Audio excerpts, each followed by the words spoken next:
മനുഷ്യ മനസാക്ഷി മരവിച്ചു പോകുന്നൊരു വാർത്തയാണ് ഇന്ന് വയനാട് മാനന്തവാടിയിൽ നിന്ന് നാം കേട്ടത്.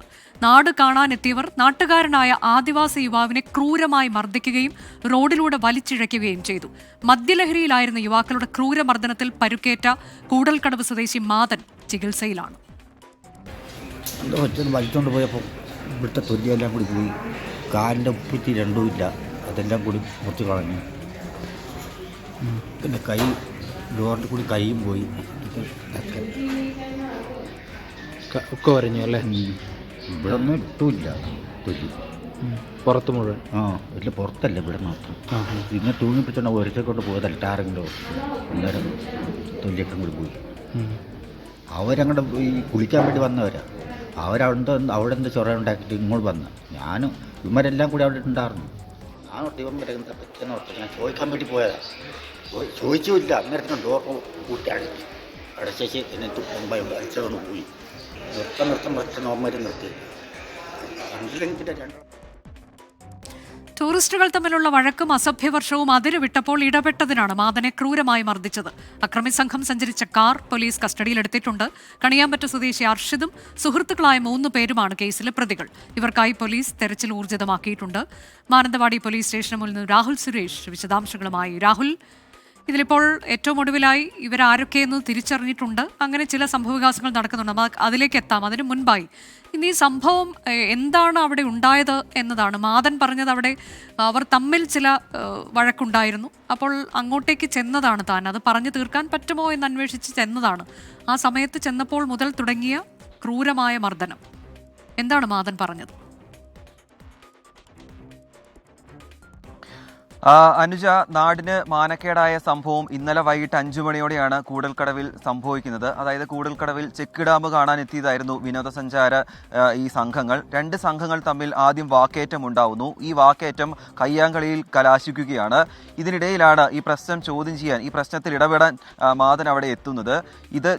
ഈ സംഭവം എന്താണെന്ന് ചോദിക്കുന്നതിന് പിന്നാലെ മാതനെ വാഹനത്തിൽ പിടിച്ചു കയറ്റിയ ശേഷം വലിച്ചുകൊണ്ട് പോവുകയായിരുന്നു. നമ്മൾ ആ സ്ഥലത്ത് പോയതാണ്. ടാർ റോഡിലൂടെ 500 മീറ്ററോളമാണ് മാതനെ വലിച്ചുകൊണ്ട് പോയത്. തുടർന്ന് നാട്ടുകാർ ഇടപെട്ടതോടെയാണ് മാതനെ അവിടെ ഉപേക്ഷിച്ച ശേഷം ഈ അക്രമി സംഘം അവിടെ നിന്നും രക്ഷപ്പെടുന്നത്.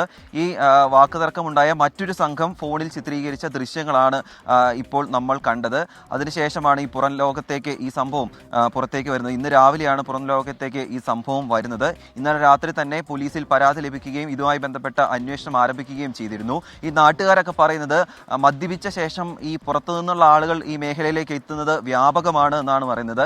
ഇത്തരത്തിലുള്ള വാക്കുതർക്കവും കയ്യേറ്റമൊക്കെ ഉണ്ടായെങ്കിലും ഇത്തരത്തിൽ നാണക്കേടായ ഒരു സംഭവം, മാനക്കേടായ സംഭവം ഈ നാട്ടിലുണ്ടാകുന്നത് ആദ്യ തവണയാണെന്ന് പറയുന്നു. അത് ആദ്യത്തേതും അവസാനത്തേതും ആകണമെന്ന് തന്നെയാണ് നാട്ടുകാരുടെ. അതെ, ആദ്യത്തേതും അവസാനത്തേതുമാകണം. ഇപ്പോൾ മുഖ്യമന്ത്രി നേരിട്ട് ഇടപെട്ടിട്ടുണ്ട്. പ്രതികളെ എത്രയും വേഗം കണ്ടുപിടിക്കണമെന്ന് നിർദ്ദേശം നൽകിയിട്ടുണ്ട്.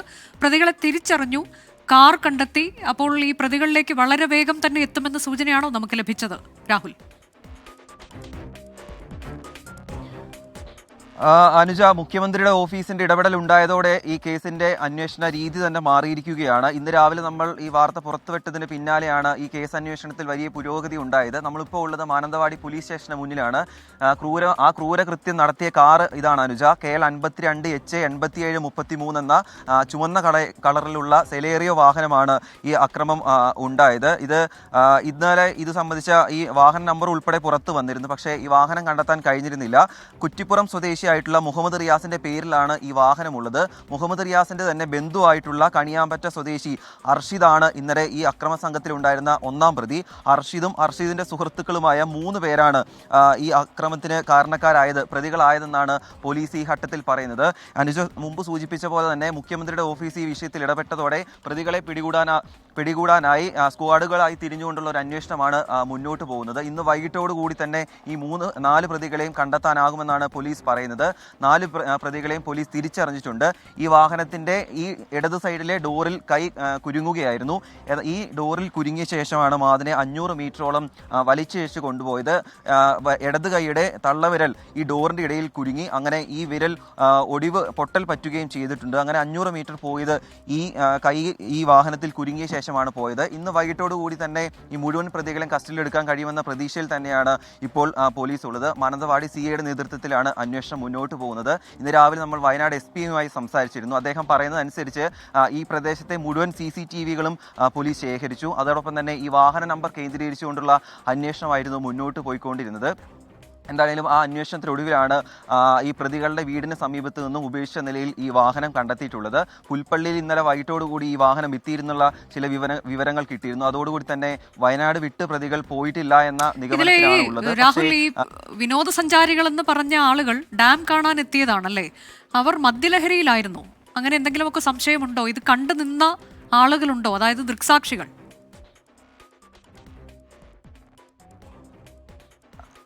അനുജ, ഈ മാത്തൻ അപകടത്തിൽപ്പെടുന്നതിന് മുമ്പ് ഇതിന് സമാനമായി ഇതേ അനുഭവമുള്ള മറ്റൊരാൾ കൂടിയുണ്ട്. നാട്ടുകാരനായി നമ്മൾ സംസാരിച്ചപ്പോൾ അദ്ദേഹം പറയുന്നത് ഈ കാർ അമിത വേഗതയിലായിരുന്നു എന്നാണ് പറയുന്നത്. അദ്ദേഹത്തിന്റെ നേരെ ഈ വാഹനം എത്തി. അദ്ദേഹം പറമ്പിലേക്ക് എടുത്ത് ചാടുകയായിരുന്നു. അല്ലെങ്കിൽ അയാളെയും അദ്ദേഹത്തെയും ഈ നാട്ടുകാരനായ അദ്ദേഹത്തെയും ഈ വാഹനം ഒരുപക്ഷെ ഇടിച്ചാരെ. അങ്ങനെയാണെങ്കിൽ കൂടുതൽ പേർക്ക് ഈ വാഹനം ഇടിച്ച് പരിക്കേൽക്കാനുള്ള ഒരു സാധ്യത ഉൾപ്പെടെ ഉണ്ടായിരുന്നു. ഈ പ്രതികൾ മദ്യലഹരിയിലായിരുന്നു എന്ന് തന്നെയാണ് നാട്ടുകാർ പറയുന്നത്.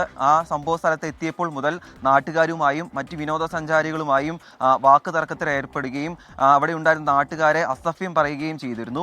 പക്ഷേ ഈ ആളുകളെ നമുക്ക് വിനോദസഞ്ചാരികൾ എന്ന് വിളിക്കാമോ എന്ന കാര്യത്തിൽ സംശയമുണ്ട്. കാരണം ഈ അടുത്ത പ്രദേശത്ത് തന്നെയാണ് ഇവർ താമസിക്കുന്നത്. ഇന്നലെ ഞായറാഴ്ച ദിവസമായതിനാൽ ചെക്ക് ഡാം കാണാൻ വേണ്ടി അവിടേക്ക് എത്തിയതാണ്. പക്ഷേ വിനോദസഞ്ചാരികൾ എന്ന് പറയാൻ പറ്റില്ല. കാരണം നാട്ടുകാർ തന്നെയാണ്, ഇവിടെയുള്ള ആളുകൾ തന്നെയാണ്, ഇതിന് സമീപമുള്ള പ്രദേശം തന്നെയാണ് ഈ കണിയാമ്പറ്റ എന്ന് പറയുന്ന സ്ഥലം. അതുകൊണ്ട് വിനോദസഞ്ചാരികളല്ല, ഇവിടെയുള്ള നാട്ടുകാർ തന്നെയാണ്. ആ നാട്ടുകാരുടെ ഭാഗത്തു നിന്നും തന്നെയാണ് നാട്ടുകാരനായ ഒരു യുവാവിന് നേരെ ഇത്തരത്തിലുള്ള അക്രമം ഉണ്ടാകുന്നത്. എന്താണെങ്കിലും വലിയ രീതിയിലുള്ള പ്രതിഷേധം വിവിധ കോണുകളിൽ നിന്നും ഉയരുന്നുണ്ട്. മനുഷ്യാവകാശ കമ്മീഷൻ ഈ സംഭവവുമായി ബന്ധപ്പെട്ട് കേസെടുത്തിട്ടുണ്ട്. വയനാട് SP-യോട് 2 ആഴ്ചയ്ക്കുള്ളിൽ കേസ് അന്വേഷിച്ച് റിപ്പോർട്ട് സമർപ്പിക്കാനാണ് പറഞ്ഞിട്ടുള്ളത്. അതോടൊപ്പം തന്നെ വയനാട് MP പ്രിയങ്ക ഗാന്ധി ജില്ലാ കളക്ടറുമായി സംസാരിച്ചിരുന്നു. അടിയന്തര ഇടപെടൽ ഉണ്ടാകണം, അടിയന്തര നടപടി ഈ വിഷയത്തിൽ ഉണ്ടാകണമെന്നാണ് വയനാട് MP-യും പറഞ്ഞിട്ടുള്ളത്. എന്താണെങ്കിലും പ്രതികളെ പിടികൂടാനാകുമെന്ന പ്രതീക്ഷ, ആ പ്രതികളെ പിടികൂടാനുള്ള കാത്തിരിപ്പിലാണ് ഈ ഗ്രാമം. അതാണ്, ഈ പ്രതികളെ എത്രയും പെട്ടെന്ന് തന്നെ പോലീസ് പിടികൂടണം. മുഖ്യമന്ത്രിയുടെ ഭാഗത്തു നിന്ന് കർക്കശമായ നിർദ്ദേശം ഇപ്പോൾ വരികയും ചെയ്തിട്ടുണ്ട്.